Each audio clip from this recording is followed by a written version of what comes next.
murderers finds herself in need of help, gets wrecked instead. Two heroic Seattle police officers are tired of the nonsense from City Councilwoman Kshama Sawant and her repetitive insistency that cops are murderers. Specifically speaking, Officer Michael Spaulding and Detective Scott Miller, most popularly known for ending the life of Che Taylor, a gun-toting violent criminal who spent 23 years behind bars for rape and home invasion charges. The cops should have been praised as heroes, not murderers, and now they're filing a defamation lawsuit against the city councilwoman. Seems like they've had enough of the defamation and want to put their money where their mouth and career is. Not only is she facing a lawsuit, but she's also getting wrecked in other ways. Officer Michael Spaulding and Detective Scott Miller of the Seattle Police Department are personally filing a defamation lawsuit against Seattle City Councilwoman Kshama Sawant after she has repeatedly called them murderers both during their hearings and after for the shooting of Che Taylor. In 2016, two Seattle police officers came across Che Taylor, who had just been released from a 23-year sentence for home invasion and rape, on a high-risk warrant for the suspected murder of a victim using a hammer. Officer Michael Spaulding and Detective Scott Miller spotted Taylor with a handgun clearly visible on his hip, which was a crime in itself due to Taylor's history. They backed off, called for backup, and observed as Taylor roamed around a North Seattle neighborhood in a Ford Taurus. When backup arrived, the team moved in to arrest Taylor.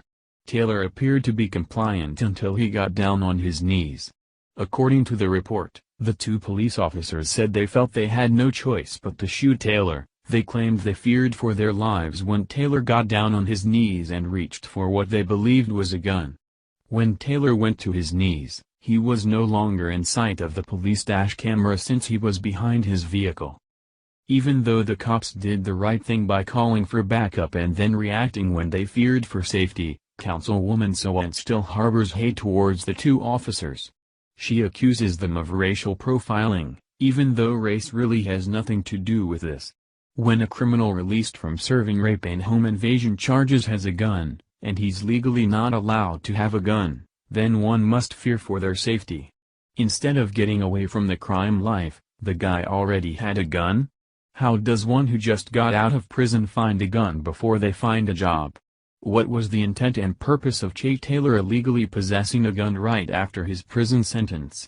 He just gets out of jail and he already does something illegal? How can police assume anything less than to be fearful of a man whose first thought is getting a gun instead of getting their life back in order?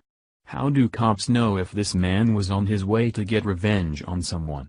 I'm sure the situation was horrible for everyone involved, but the councilwoman is horribly irresponsible for her actions and words towards the officers. Sawant accused the two officers of racial profiling during and after their hearings. In response to Sawant's persistent, public name-calling, the two officers requested a retraction from Sawant, which allegedly never received a response. Besides getting slapped with a defamation lawsuit, she's also getting hammered with criticism from the police chief. In a separate incident involving the death of Charlena Lyles in June, Seattle Police Chief Kathleen O'Toole wrote Sawant in an email reply, "I write in short response to your earlier email, which reflects a disappointing level of ignorance of SPD policies and clear disdain for the investigatory process and review that SPD is court-mandated to follow." When the police chief emails you such short words, then you know she was probably told not to say much, if anything. That's something lawyers usually tell clients or anyone involved in a lawsuit. "Don't say anything" is usually the go-to phrase. But in this case, it was okay for the police chief to email Sawant to inform her of the pending trouble she's about to face for disrespecting police and detectives in a job that most people cannot do. City Councilwoman Sawant would have likely been shot if she encountered Che Taylor called a lawsuit is next. City Councilwoman Sawant has other sick ties that help us understand her distaste for those in law enforcement. She's been tapped to help with the political party called the National People's Party that will have Bernie Sanders as a leader.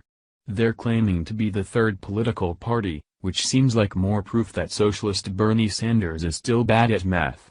I suppose he wants 3 political parties because he has 3 homes. Sawant has been unavailable for comment because she has been in Washington, D.C., helping form a third political party called the National People's Party, which will be led by Senator Bernie Sanders, IVT. City Councilwoman Sawant is well known in Seattle for other reasons unrelated to the two officers who plan to sue her. She didn't seem to be thrilled with the victory of President Trump over Hillary Clinton. She has suggested that people need more disruptive activity. In particular, she's mentioned shutting down highways and airports, perhaps by protest, and that's nothing less than irresponsible and damaging to society. She appears to be in favor of resistance, but I think she's simply resisting to do her job correctly. I'm not sure this is the reason we have city councilmen or women. Shouldn't they support our police force and stand up for our president? How can we make progress with America if there's people who refuse to work together? At the point of resistance, who is really to blame if there's lack of progress? It's not the president, that's for sure. Thank you for watching this video. What do you think about this? Share this on Facebook and Twitter along with your comments.